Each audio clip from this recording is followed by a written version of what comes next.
अमन अपने घर में बैठा नेहा और अमित का इंतजार कर रहा था, क्योंकि वो उसका घर खरीद रहे थे और आज वो घर देखने के लिए आने वाले थे। आज मैं इस घर को बेच ही दूंगा, भले ही आधे दाम में बेचना पड़े।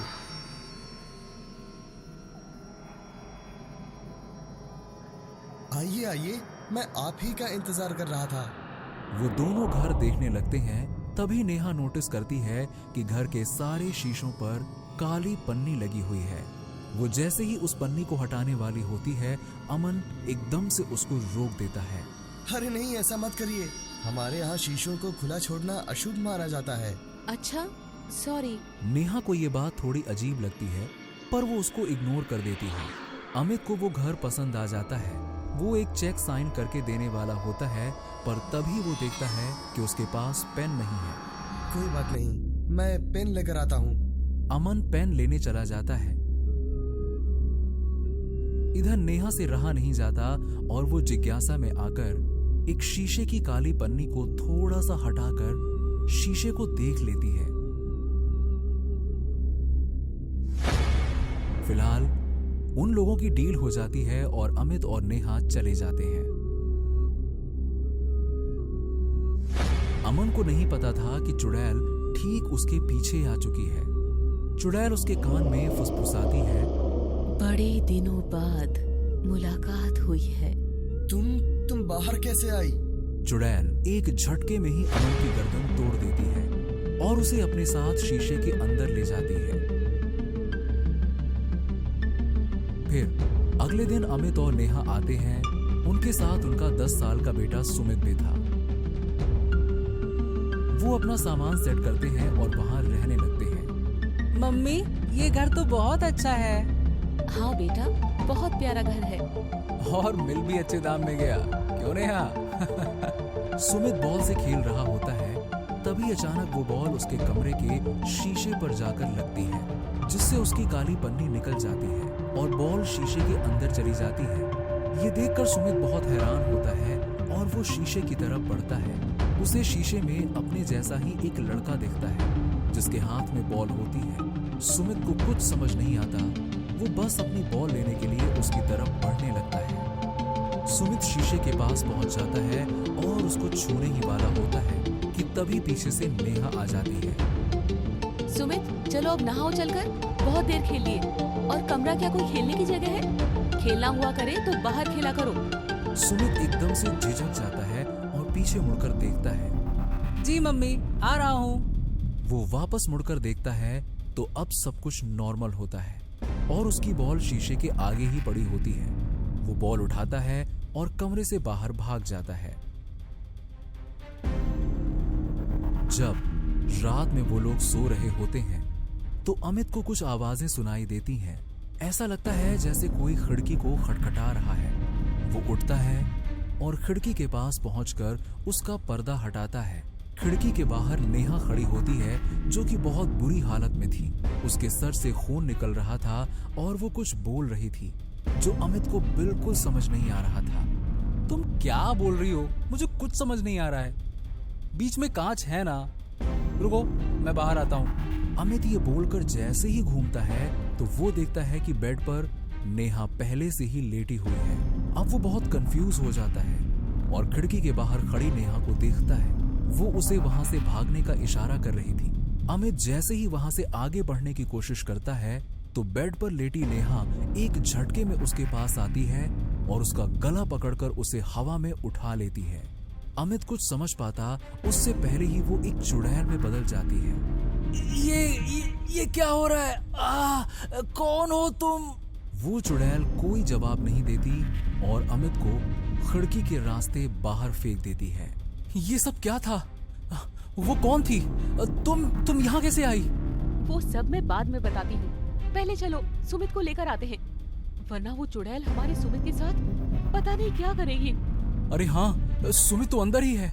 वो लोग घर का कोना कोना छान मारते हैं पर उन्हें सुमित कहीं भी नहीं मिलता।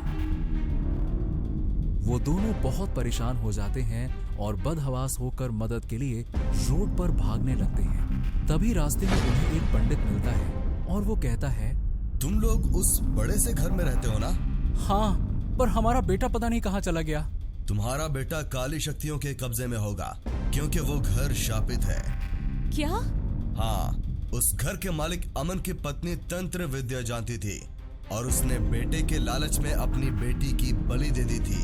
उस बेटी की आत्मा ने अपनी माँ को भी मार डाला। तब से वो 2 आत्माएं उस घर में हैं। हालांकि मैंने उनको मुर्दों की दुनिया में कैद कर दिया था, जिसका रास्ता शीशों से होकर जाता है, पर अब किसी ने उन्हें आजाद कर दिया है। पर अब हम क्या करें?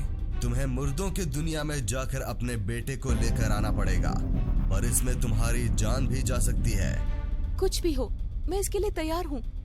मैं अपने बेटे को हर हाल में लेकर आऊंगी। अब वो लोग वापस घर में जाते हैं और पंडित पूजा पाठ करना शुरू करता है। नेहा मर्दों की दुनिया में जाती है, जहां उसे अपना बेटा सुमित खेलता हुआ नजर आता है। वो उसे चुपके से बुलाती है और उसे वापस लेकर अपनी दुनिया में आने लगती है। पर यह बात वहां मौजूद आत्माओं को पता चल जाती है और वो उसे रोकने की कोशिश करती हैं। लेकिन नेहा फिर भी जैसे तैसे बाहर आ जाती है, पर उसी के साथ कई सारी आत्माएं भी उनकी दुनिया में आ जाती हैं और उन पर हमला करने लगती हैं।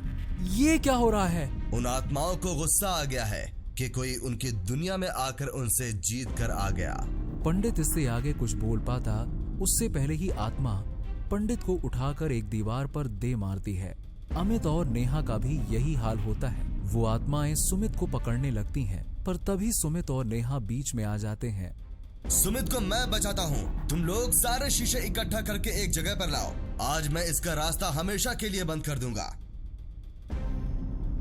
अमित और नेहा सारे शीशे इकट्ठा करने लगते हैं और इस दौरान पंडित सुमित को बचाने में लगा रहता है, जिस कारण वो आत्माएं उसे बहुत कष्ट पहुंचाती हैं। शीशों के इकट्ठा होते ही पंडित उन पर गंगा जल छिड़कता है और रुद्राक्ष की माला तोड़कर एक एक रुद्राक्ष उन शीशों पर डालने लगता है, जिससे वो शीशे टूटने लगते हैं। सुमित बुरी तरह से रो रहा था क्योंकि वो आत्माएं उसे अपने साथ ले जाने की पूरी कोशिश कर रही थी। बचाओ, बचाओ मम्मी, मुझे बचाओ, पापा बचाओ। तू रो मत मेरे बच्चे, तुझे कुछ नहीं होगा। हाँ, आज भले ही अपनी जान देनी पड़े, लेकिन हम तुझे कुछ नहीं होने देंगे। वो आत्माएं सबको चोट पहुंचाने की पूरी कोशिश कर रही थी, पर शीशों पर गंगा जल और रुद्राक्ष पड़ने से वो बहुत कमजोर हो गई थी, क्योंकि वो उनकी दुनिया का रास्ता था। फिर जब शीशे पूरी तरह से टूट जाते हैं तो उसी के साथ वो आत्माएं भी मुक्त हो जाती हैं। अब मुर्दों की दुनिया का रास्ता पूरी तरह से बंद हो चुका है और इन सारी आत्माओं को मुक्ति मिल चुकी है। पर फिर भी तुम लोग अब आज के बाद कभी अपने घर में कोई आईना या शीशा मत लगाना। जी पंडित जी। घर में लगाना तो दूर की बात है, मैं तो आज के बाद कभी कोई शीशा देखूंगी भी नहीं। उस दिन के बाद से वो तीनों लोग खुशी खुशी अपना जीवन गुजारते हैं।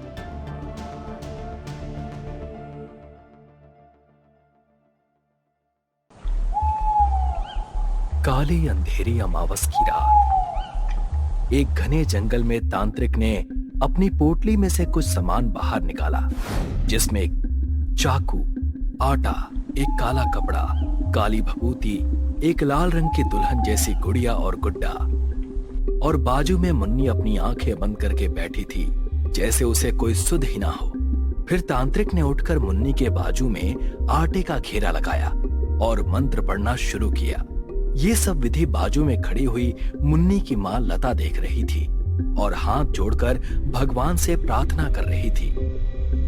हे भगवान, मेरी बेटी को बचा लो। तांत्रिक मंत्रोच्चारण कर रहा था। मुन्नी डरावनी आवाज में गुर्राने लगी।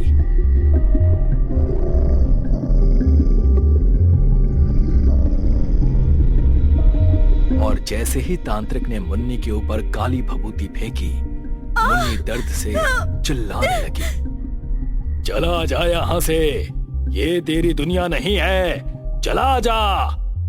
मैं यहाँ से चला जाऊंगा, लेकिन अपनी मुन्नी को साथ लेकर। मुन्नी मेरी है, इतने सालों से उसका इंतजार कर रहा था मैं।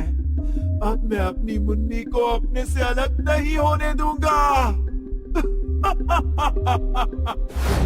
मुन्नी दिल्ली में रहने वाली एक सीधी मिडिल क्लास लड़की थी जो अप टू डेट कंपनी में एज अ रिपोर्टर काम करती थी। मुन्नी की माँ पहले लोगों के यहाँ बर्तन मांजने का काम किया करती थी, लेकिन मुन्नी की जॉब लगने के बाद उसने अपनी माँ का वो काम छुड़वा दिया था। मुन्नी दिल लगाकर काम करती थी। ऑफिस के सभी सीनियर्स उसके काम से बहुत खुश थे। मुन्नी, तुम बहुत ही होनहार और मेहनती लड़की हो, इसीलिए तुम्हें एक जिम्मेदारी सौंप रहा हूं। हम सब तुम्हारे प्रमोशन के बारे में सोच रहे हैं, लेकिन एक कंडीशन है। कैसी कंडीशन सर? तुम्हें गुजरात के सोनपुर गांव में जाना होगा। सुना है वहां अंधविश्वास से भरी कुछ प्रथाएं हैं जो वो भोले भाले लोग आज भी मानते हैं और उसे फॉलो करते हैं। तुम्हें बस वहां जाकर उनके रीति रिवाज की जानकारी लेनी है। अरे भाई, न्यूज़पेपर में कुछ तो इंटरेस्टिंग होना चाहिए ना। और डोंट वरी, तुम्हारे रहने और खाने का इंतजाम हमने वहां कर दिया है। मैनेजर से बात करने के बाद मुन्नी अपने घर चली गई। वो बहुत खुश थी कि इस न्यूज को कवर करने के बाद उसका प्रमोशन हो जाएगा, और अपनी माँ को ये बात बताई। माँ, मुझे तुम्हें एक खुशखबरी देनी है।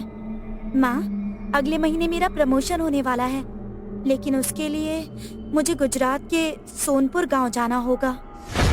सोनपुर का नाम सुन लता सहम उठी। सोनपुर?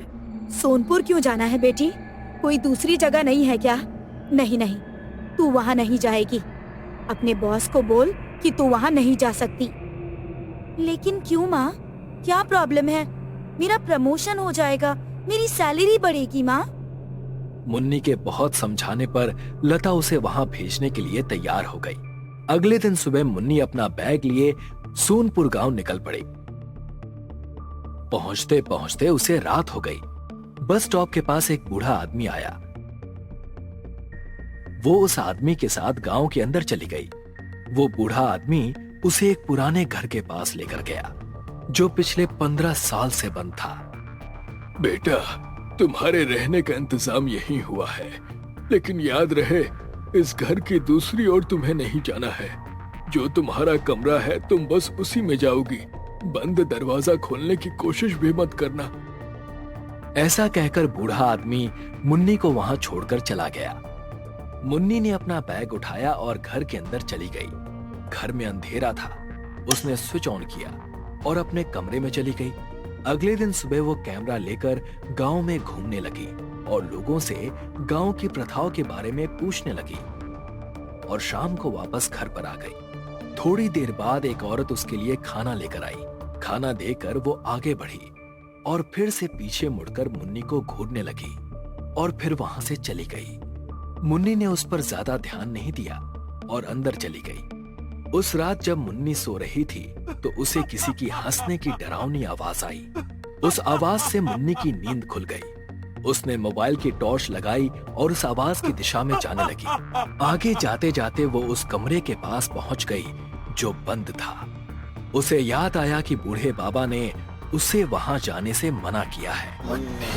तभी उसे ऐसा लगा जैसे किसी ने उसे नाम से पुकारा। वो आवाज बहुत ही डरावनी थी। मुन्नी ने पीछे मुड़कर देखा तो कोई नहीं था, लेकिन वो आवाज पीछे पीछे चलती गई और उसने बंद दरवाजा खोल दिया। कुछ चमगादड़ वहां से बाहर आए और शांत मौसम अचानक बदल गया। जोर जोर से हवाएं चलने लगी और उस कमरे की एक खिड़की खुल गई। हवा अंदर आई और आईने के ऊपर का कपड़ा हट गया। मुन्नी ने उस खिड़की को बंद किया और वापस लौट आई, लेकिन वापस आते वक्त मुन्नी का ध्यान आईने पर नहीं गया। पीछे एक छोटा 12 साल का लड़का था जो दिखने में बहुत ही डरावना था और उसका पूरा बदन काला था। दांत राक्षस जैसे नुकीले थे और आंखें लाल थीं। वो वापस आई और अपने कमरे में सो गई। 3 दिन बाद मुन्नी वापस अपने घर दिल्ली चली गई, लेकिन उसके बाद से मुन्नी हमेशा बीमार रहने लगी। उसके पेट में बहुत दर्द होने लगा था। ये कैसा दर्द होने लगा मुझे अचानक से? पहले तो नहीं हुआ कभी ऐसा। कुछ दिन ऐसे ही बीत गए। मुन्नी की तबीयत दिन पर दिन और खराब होती जा रही थी। मुन्नी की मां मुन्नी को हॉस्पिटल लेकर गई, लेकिन कुछ फायदा नहीं हुआ। लता को कुछ समझ में नहीं आ रहा था कि वो करे तो क्या करे। धीरे धीरे मुन्नी की आंखों में गड्ढे पड़ने लगे। एक दिन रात को जब मुन्नी को प्यास लगी तो वो पानी पीने के लिए उठी और लाइट ऑन की, और अपनी परछाई देखकर वो दंग रह गई। परछाई में उसे अपनी पीठ पर किसी बच्चे की परछाई नजर आई। उसने अपने पीछे देखा तो कोई नहीं था। वो आईने के सामने गई और वहां सामने देखते ही जैसे उसका बदन ठंडा पड़ गया। एक डरावना सा बच्चा उसके पीठ पर था। मुन्नी जोर से चिल्लाई और वहीं बेहोश हो गई। मुन्नी की आवाज सुनकर उसकी मां वहां आई तो उसने मुन्नी को बेहोश पाया। मुन्नी बेटा, क्या हुआ तुम्हें? मुन्नी? मुन्नी के होश में आने के बाद उसकी मां ने उससे पूछा कि बात क्या है, लेकिन मुन्नी कुछ बोल ही नहीं पाई। लता को अंदाजा हो गया था कि कोई तो बुरी शक्ति है जो मुन्नी को परेशान कर रही है। मुन्नी को सुलाकर वो घर से बाहर निकली और सीधे तांत्रिक बाबा के पास गई। तांत्रिक बाबा लता के साथ उसके घर आए। घर में कदम रखते ही उन्हें एक बुरी ताकतवर शक्ति का एहसास हुआ। साधारण आत्मा नहीं है ये, नहीं है ये साधारण। इसे वश में करना आसान नहीं होगा। इस पर ना ही किसी मंत्र का असर होता है और ना ही किसी भगवान के जाप का। ये मुंजा है, मुंजा। तांत्रिक ने मुन्नी की मां से मुन्नी को जंगल में लेकर आने को कहा। लता उसे जंगल में लेकर गई। तांत्रिक बाबा ने वहां पहले ही सारी तैयारी करके रखी थी। छोड़ दे उस बच्ची को। लता काकी, पहचाना मुझे? मैं आपका राजू। कहाँ चली गई थी आप मुझे छोड़कर? मुन्नी के मुंह से राजू का नाम सुनकर लता हक्की बक्की रह गई। दरअसल लता सोनपुर गांव में ही रहती थी। लता जब पेट से थी तो उसके पति की मृत्यु हो गई। 10 साल तक लता ने मुन्नी को अकेले संभाला। गांव के सरपंच ने अपने बेटे राजू के लिए मुन्नी को पसंद किया। खानदान अच्छा था, इसीलिए लता ने भी हाँ कर दी। लेकिन शादी से पहले ही राजू की मौत हो गई। गांव वाले मुन्नी को बदनसीब समझने लगे और कोसने लगे। जब पेट में थी तो बाप को खा गई और अब शादी से पहले ही अपने होने वाले पति को खा गई। अपनी बेटी के बारे में लोगों की ऐसी सोच देखकर लता दुखी रहने लगी और एक रात वो गांव छोड़कर चली गई। लेकिन वो नहीं जानती थी कि राजू इस कदर वापस लौटेगा। तांत्रिक बाबा ने मंत्र पढ़ना शुरू किया और वो जो गुड्डे और गुड़िया साथ में लेकर आए थे उनकी शादी करा दी। फिर लता को वो गुड़िया जलाने के लिए दिया। लता ने गुड़िया को जला दिया, लेकिन कोई फायदा नहीं हुआ। तभी हवा का तेज झोंका आया और मुन्नी के घेरे का आटा उड़ गया। मुंजा अब आजाद हो गया था। उसने मुन्नी का शरीर छोड़ा और उसके पीठ पर बैठ गया। उसने मुन्नी का गला दबाया। मुन्नी दर्द से कराहने लगी। माँ, माँ, मुझे बचाओ। मुंजा ने एक मंगलसूत्र निकाला और वो मुन्नी को पहनाने ही वाला था कि तांत्रिक ने अपनी काली भभूति उसके ऊपर फेंकी और मुन्नी ने जोर से उसका हाथ झटका। मुंजा के हाथ से मंगलसूत्र छूटा और उस आग में जाकर गिर गया जिसमें गुड्डे गुड़िया जल रहे थे। मंगलसूत्र के साथ मुंजा भी जलने लगा। उसकी दर्द भरी आवाज से पूरा जंगल दहल उठा और कुछ ही पल में वो राख में तब्दील हो गया। लता मुन्नी को लेकर वापस अपने घर आ गई। कुछ महीने बाद सब ठीक हो गया। लता ने मुन्नी की शादी एक अच्छे घर में करा दी। शादी की रात जब मुन्नी का पति उसके पीछे आया तो मुन्नी ने आईने में देखा कि उसके पति को किसी ने पीछे से पकड़ा है और मुंजा की आंखें दिखाई दी। दिव्या दिल्ली यूनिवर्सिटी में अपनी पढ़ाई पूरी कर रही थी। वो अपने लास्ट ईयर की पढ़ाई कर रही थी। दिव्या एक होनहार लड़की थी। वो पढ़ाई के साथ साथ कॉलेज के बाकी कल्चरल एक्टिविटीज में भी पार्टिसिपेट किया करती थी। ऐसे ही एक कल्चरल एक्टिविटी के दौरान समर की नजर दिव्या पर पड़ी। पहली ही नजर में समर को दिव्या पसंद आ गई थी। समर कॉलेज में हर वक्त दिव्या के आगे पीछे रहता, लेकिन इस बात से बेखबर दिव्या अपनी किताबों की दुनिया में उलझी रहती। एक दिन लाइब्रेरी में दिव्या अपनी किताबें रिटर्न करने जा रही थी कि तभी एक किताब उसके हाथ से नीचे गिर गई। समर उसके पास गया और उसे किताब उठाकर दी। उसके बाद समर किसी न किसी बहाने से दिव्या से बात करने की कोशिश करता। धीरे धीरे दोनों में दोस्ती बढ़ गई। समर को पढ़ने में ज्यादा रुचि नहीं थी, लेकिन दिव्या के साथ टाइम स्पेंड करने के लिए समर पढ़ाई का बहाना करता। कब तक तू दिव्या के पीछे यूं ही घूमता रहेगा? अपने दिल की बात उसे बताएगा या नहीं? बताना तो चाहता हूँ यार, पर हिम्मत नहीं हो रही। पता नहीं वो क्या सोचेगी मेरे बारे में। तू डर क्यों रहा है यार? जाकर बोल दे उसे कि तू उससे प्यार करता है। डर इस बात का है यार कि अगर उसने ना कहा तो मैं जी नहीं पाऊंगा यार। ऐसा कुछ नहीं होगा मेरे दोस्त, वो जरूर हाँ ही बोलेगी। ऐसे ही कुछ हफ्ते बीत गए। एग्जाम की डेट फिक्स हो गई थी। जैसे जैसे एग्जाम्स नजदीक आ रहे थे, समर की टेंशन बढ़ने लगी थी, क्योंकि वो जानता था कि एग्जाम से पहले अगर उसने दिव्या को अपने मन की बात नहीं बताई तो शायद फिर कभी ना कह पाए।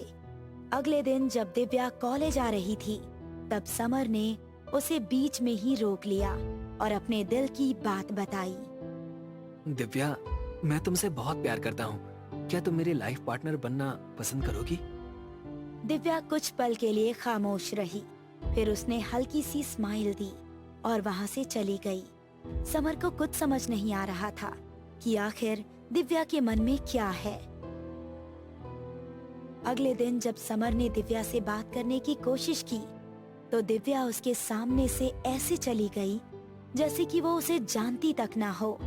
क्लासरूम में भी उसका बर्ताव रोज से बिल्कुल अलग था। हमेशा सवाल जवाब करने वाली दिव्या आज एकदम खामोश थी। दिव्या को क्या हो गया है? क्या उसे मुझसे प्यार नहीं है? अगर नहीं है तो वो मुझे बताती क्यों नहीं? अगले दिन समर कॉलेज गया, लेकिन वहाँ दिव्या नहीं आई थी। दिव्या की एक फ्रेंड ने बताया कि दिव्या 2 दिन पहले कॉलेज खत्म होने के बाद लाइब्रेरी में आई थी। उसे कुछ अलग किताबें पढ़ने का मन हो रहा था। जब वो लाइब्रेरी में किताब देख रही थी, तब उसे एक किताब मिली जो एक कांच के बॉक्स में बंद थी। उसे देख दिव्या जैसे उस किताब की ओर खींचती चली गई।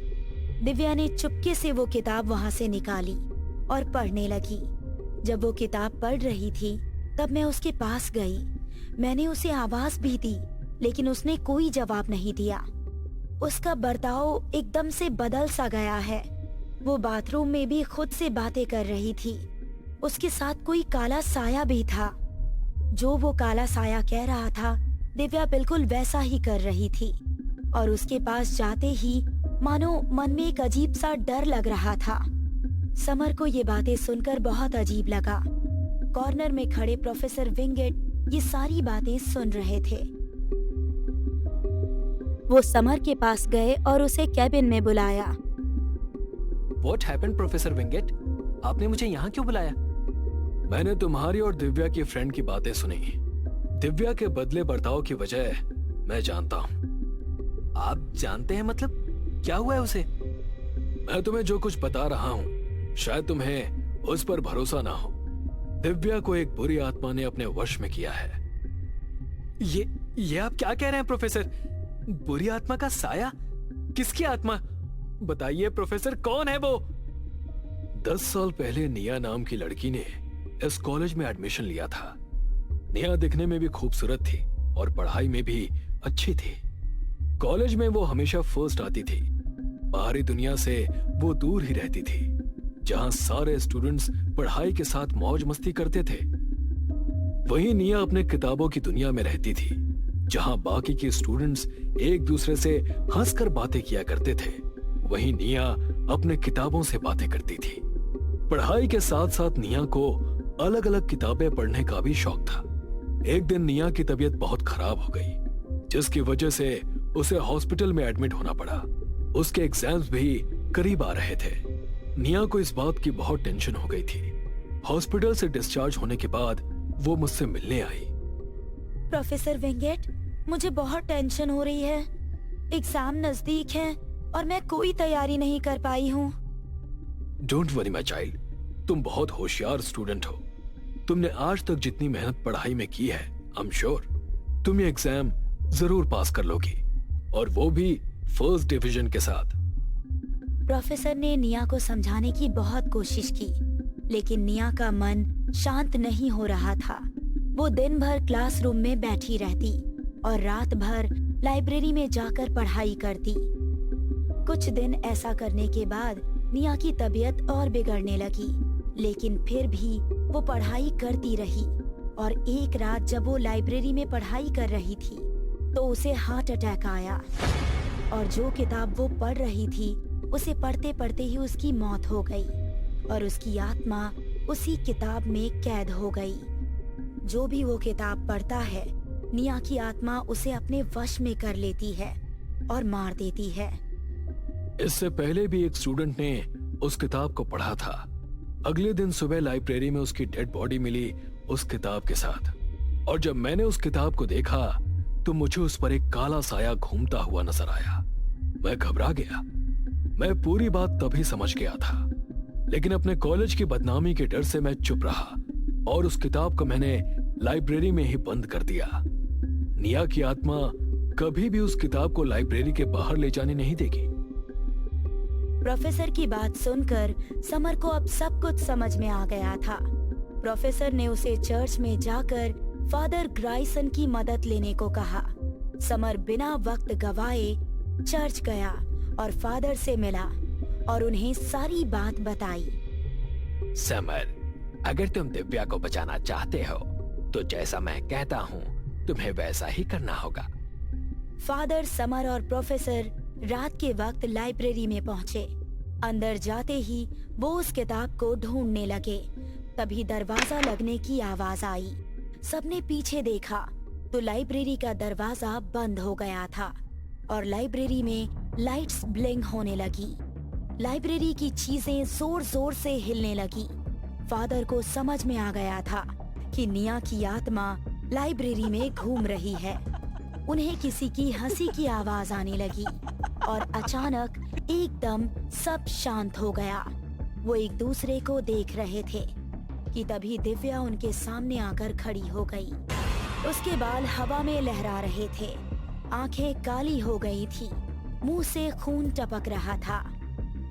निया, तुम इस दुनिया की नहीं हो। दिव्या का शरीर छोड़कर अपनी दुनिया में लौट जाओ।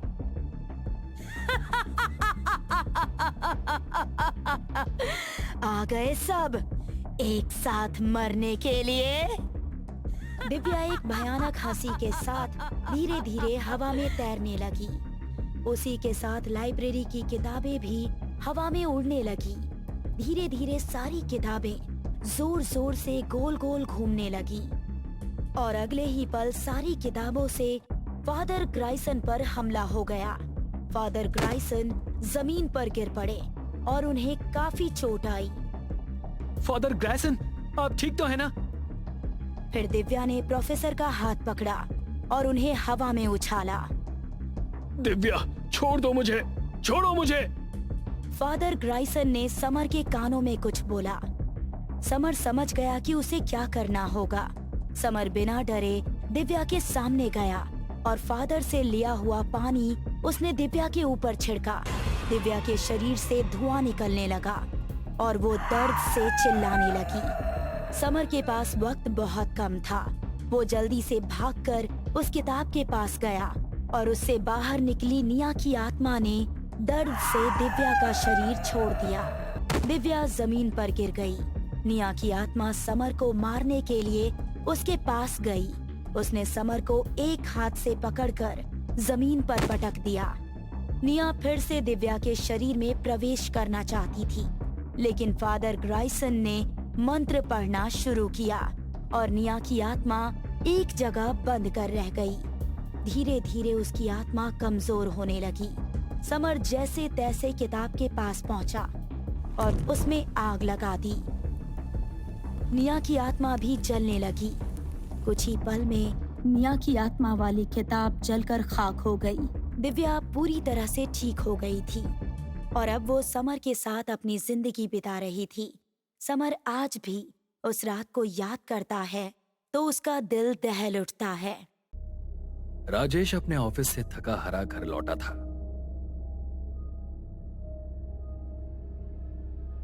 आते ही वो सोफे पर बैठ जाता है। यार आज तो बहुत सरदर्द हो रहा है। देखा सुनीता, आज तुम घर पर नहीं हो तो मेरी क्या हालत हो गई है। अब पता चला तुम मेरी जिंदगी में इतनी जरूरी क्यों हो। राजेश किचन में गया और अपने लिए कॉफी बनाई और बाहर हॉल में आया। टीवी ऑन करके वो कॉफी पीते पीते न्यूज देखने लगा। तभी राजेश के मोबाइल पर कॉल आता है। कमला चाची का कॉल। लगता है सुनीता ठीक से गांव पहुंच गई है। नमस्कार चाची जी, कैसी हैं आप? सुनीता ठीक से गांव पहुंच गई ना? बेटा, सुनीता तो आ गई है पर मुझे कुछ ठीक नहीं लग रहा है। सुनीता कुछ अजीब सा बर्ताव कर रही है। अजीब मतलब? क्या हुआ है सुनीता को? चाची जी ने कॉल पर राजेश को सारी बात बताई। राजेश सारी बात सुनकर दंग रह गया। उसने अगली सुबह गांव की बस पकड़ी और गांव के लिए निकल पड़ा। राजेश और सुनीता पति पत्नी थे।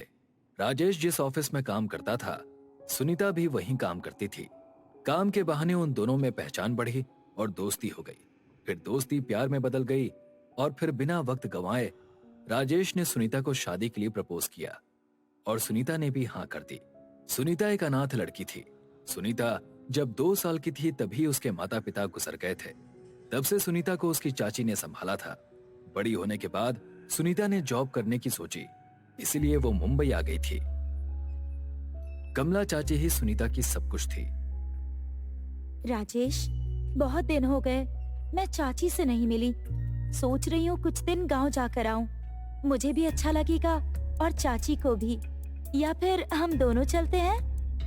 मुझे अच्छा लगता, लेकिन मुझे ऑफिस से छुट्टी नहीं मिलेगी। अगली बार हम दोनों साथ में जरूर आएंगे। अभी तुम चाची से मिलकर आ जाओ। राजेश ने शाम की बस में सुनीता को बिठा दिया। बस अपने सफर पर निकल पड़ी। थोड़ी देर आगे जाने के बाद गाड़ी का टायर पंक्चर हो गया। गाड़ी का ड्राइवर और कंडक्टर गाड़ी से उतरे और गाड़ी के पहिए को बदलने की कोशिश करने लगे। खिड़की के पास बैठी सुनीता रात के अंधेरे में चमकते हुए जुगनू को देख रही थी। तभी उसे ऐसा लगा जैसे झाड़ियों के पीछे कोई हलचल हो रही हो। सुनीता गाड़ी से उतरी और उन झाड़ियों के पास जाने लगी। थोड़ी देर बाद सुनीता वापस बस की ओर लौटी, लेकिन उसका हुलिया और बर्ताव बदल चुका था। उसकी साड़ी बिखरी हुई थी, बाल भी बिखरे हुए थे, शरीर पर कुछ जगह घाव भी थे। ऐसी हालत में वो बस में बैठी। बहन जी, क्या हुआ? आपकी ऐसी हालत कैसे हो गई? थोड़ी देर पहले ही तो आप ठीक ठाक थी। सुनीता ने कंडक्टर की बात का कोई जवाब नहीं दिया और शांत रही। कुछ देर के बाद सुनीता का गांव आ गया। वो गाड़ी से उतरी और अपने घर की तरफ चली गई। घर पर कमला चाची सुनीता की राह देख रही थी। अरे, आ गई तुम सुनीता। कैसी हो? बड़े दिनों के बाद चाची की याद आई। और ये क्या हुआ है तुम्हें? तुम्हारी ऐसी हालत किसने की? क्या हुआ बेटा? कुछ तो बोलो। सुनीता के मुंह से एक शब्द बाहर नहीं निकला। सुनीता की ऐसी हालत देखकर कमला चाची भी चौंक गई। सुनीता बिना कुछ कहे घर के अंदर गई और अपने कमरे में चली गई। कमला चाची को ये बात बहुत अजीब लगी। फिर उन्होंने सोचा कि शायद सफर में थक गई होगी, इसीलिए शायद वो बात नहीं कर रही। थोड़ी देर बाद कमला चाची सुनीता के लिए जब खाने की थाली लेकर उसके कमरे में गईं।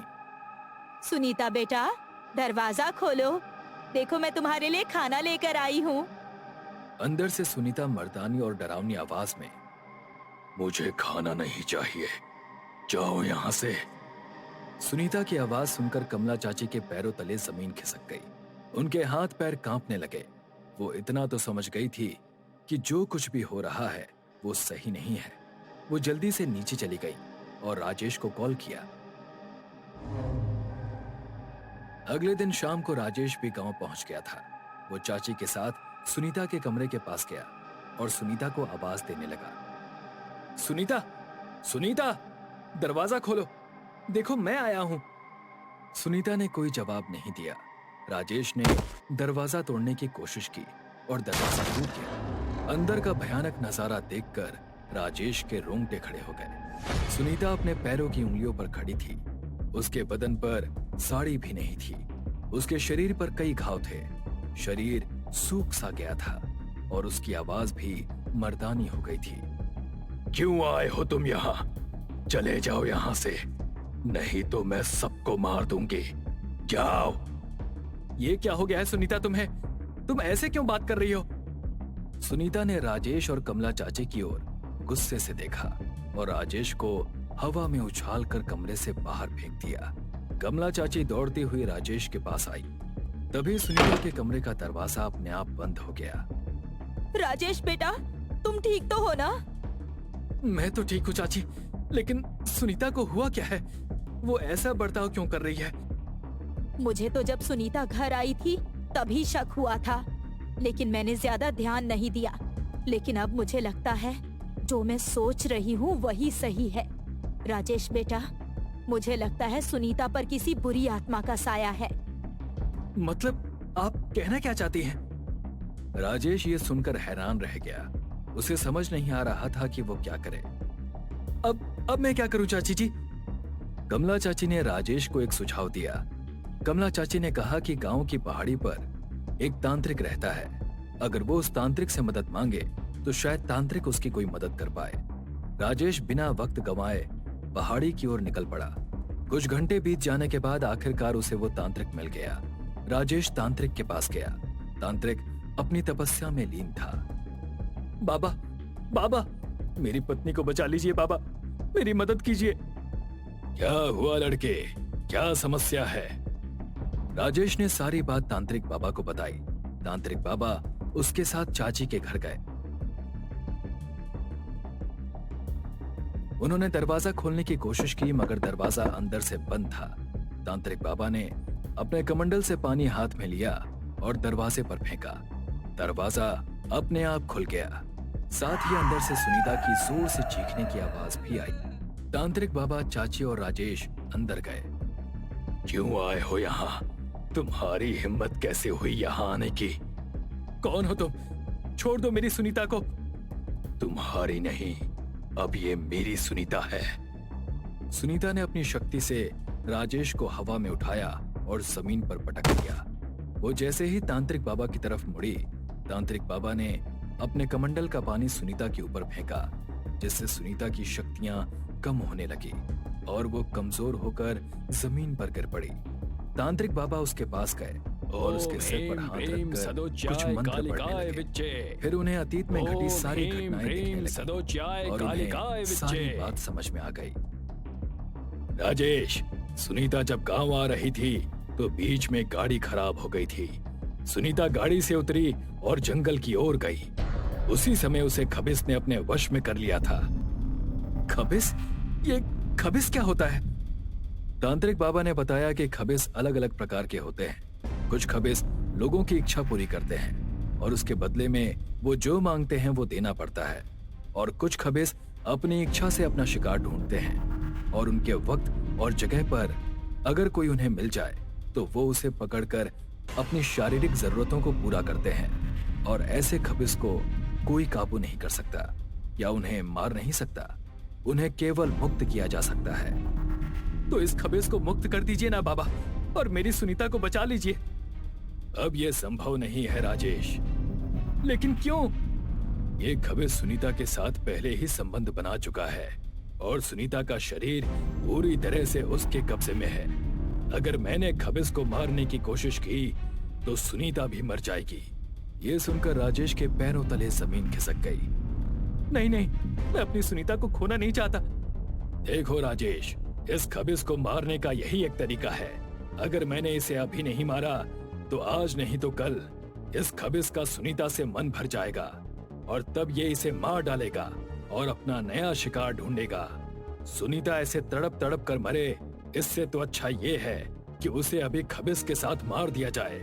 कम से कम उसकी आत्मा को शांति मिल जाएगी।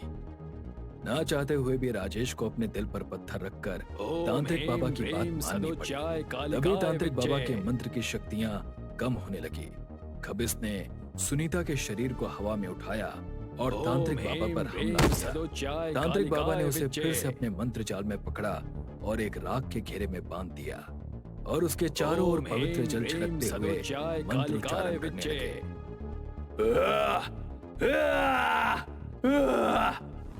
कुछ ही पल में सुनीता के चारों ओर आग लग गई और उस आग में खबिस के साथ साथ सुनीता भी जलने लगी। राजेश जोर जोर से रोने लगा।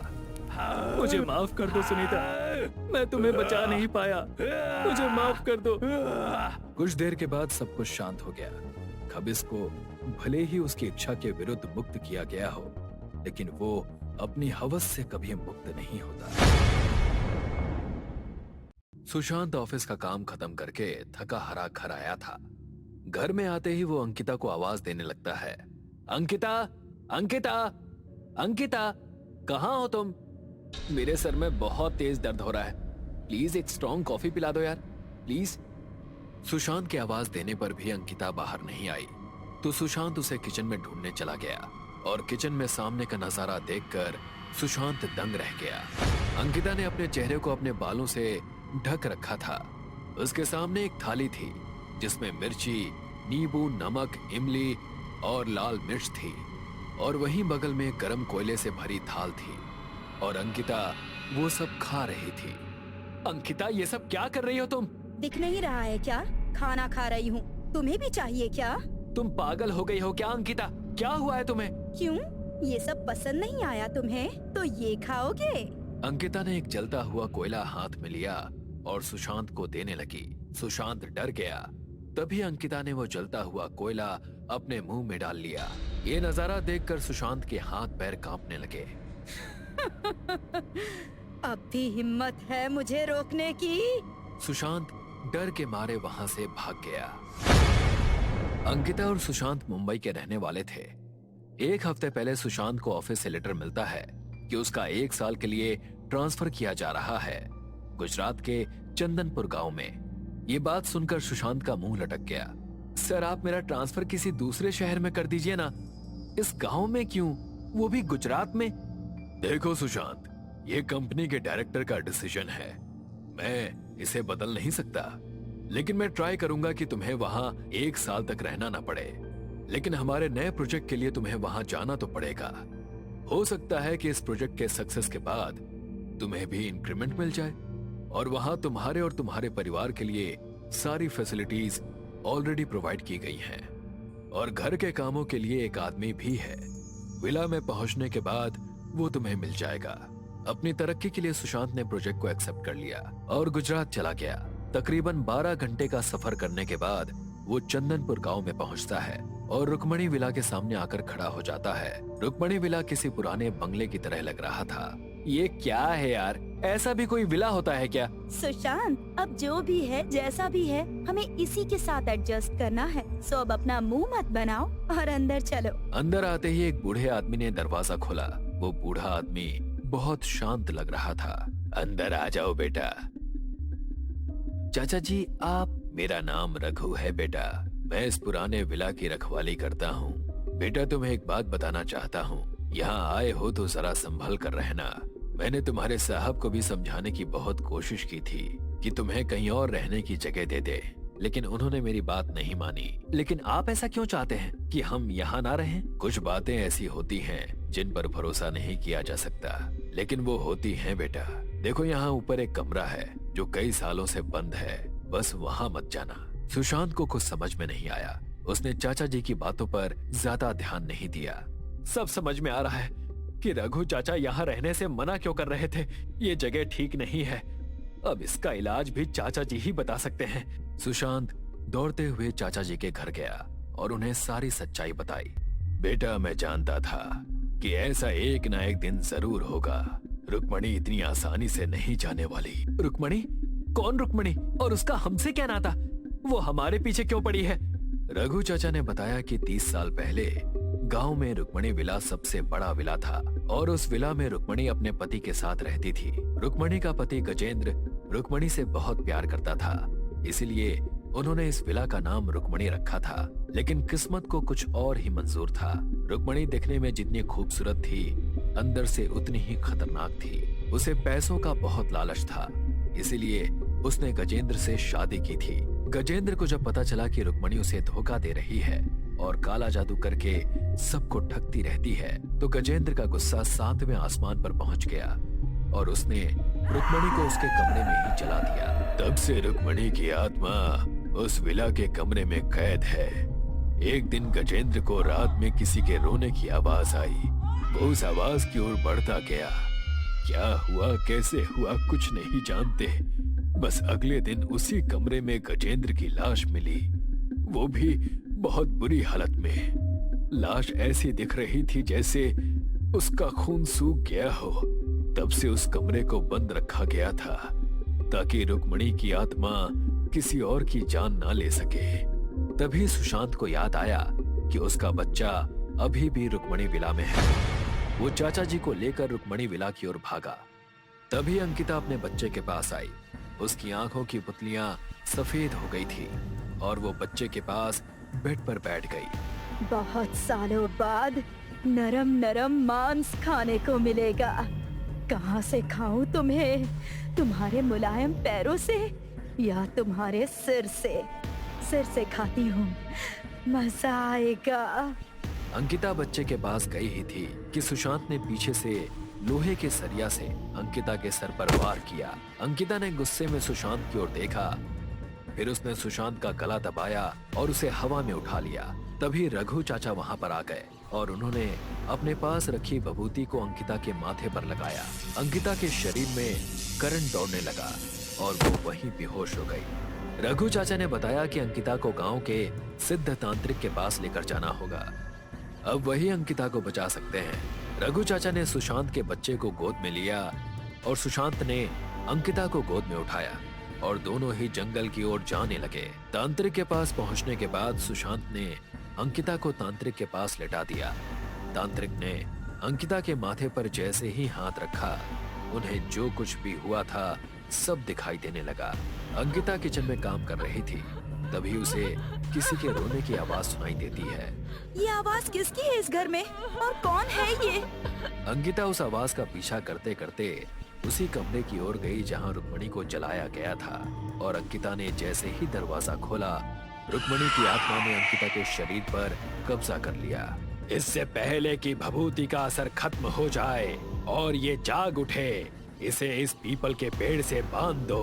सुशांत ने एक रस्सी से अंकिता को पीपल के पेड़ से बांध दिया। तांत्रिक बाबा ने हल्दी और कुमकुम को पवित्र गंगा जल में मिलाया और अंकिता के चारों ओर घेरा बनाया।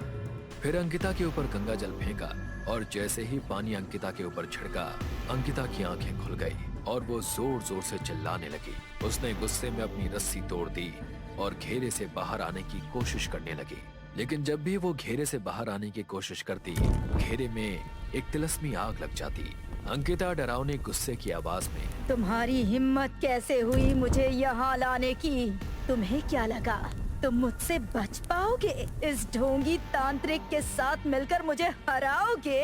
अब मैं किसी को नहीं छोड़ूंगी, सबको मार दूंगी। मैं रुक्मिणी हूँ, रुक्मिणी। तांत्रिक बाबा ने वक्त ना गवाते हुए मंत्र बोलना शुरू किया। ओम क्लीम ऐं श्रीं कालिकाय नमः। ओम क्लीम ऐं श्रीं कालिकाय नमः। ओम क्लीम ऐं श्रीं कालिकाय नमः। तांत्रिक बाबा ने सुशांत को रुक्मणी विला में जाकर रुक्मणी की कोई भी एक अमूल्य चीज लाने के लिए कहा। रघु चाचा ने बताया कि रुक्मणी के कमरे में एक बड़ा सा संदूक है जिसमें उसने अपनी काली जादू की चीजें रखी हैं, वो लेकर आ जाओ। सुशांत दौड़ते हुए रुक्मणी विला में गया। सुशांत जब तक लौट कर आता, तांत्रिक बाबा ने रुक्मणी को रोक कर रखने का प्रयास किया, लेकिन इतने सालों में रुक्मणी इतनी शक्तिशाली हो गई थी कि उसे रोक पाना असंभव लग रहा था। और थोड़ी देर के बाद रुक्मणी ने खुद को हल्दी कुमकुम के घेरे से आजाद कर लिया। वो पहले रघु चाचा की ओर बढ़ी। रघु चाचा ने बच्चे को एक बड़े पत्थर के पीछे सुरक्षित रख दिया। रुक्मणी ने रघु चाचा को हवा में उठाया और एक पत्थर पर पटक दिया। रघु चाचा के सर से खून बहने लगा। उस बूढ़े कमजोर आदमी पर अपनी शक्ति क्यों दिखा रही है? हिम्मत है तो मुझसे लड़। तांत्रिक बाबा ने जमीन पर एक जोर से हाथ मारा। वो झटका इतना जोरदार था कि जमीन दो भागों में बट गया। रुक्मणी और तांत्रिक ने युद्ध शुरू किया और दोनों ही अपनी अपनी शक्तियों का प्रयोग करने लगे। तभी वहाँ सुशांत एक छोटा संदूक लेकर पहुँचा। बाबा, मैं संदूक लेकर आ गया। संदूक को उस हवन कुंड में डालो, जल्दी। मैं ज्यादा देर तक इसे रोक नहीं पाऊंगा। सुशांत संदूक को हवन कुंड में डालने के लिए आगे बढ़ा। रुक्मणी ने सुशांत पर हमला करना चाहा, लेकिन उससे पहले ही सुशांत अग्निकुंड के पास पहुंचा और संदूक को आग में डाल दिया। जैसे ही संदूक जल गया, रुक्मणी की आत्मा ने भी अंकिता का शरीर छोड़ दिया और वो उसके शरीर से बाहर आ गई। उसका रूप एक भयानक चुड़ैल की तरह था। वो जोर जोर से चिल्लाने लगी और कुछ ही पल में राख के ढेर में तब्दील हो गई। सुशांत ने अपनी हिम्मत और प्रेम से अपने बच्चे और अपनी पत्नी दोनों को बचा लिया और हमेशा के लिए रुक्मणी विला को बंद करके वहां से चला गया।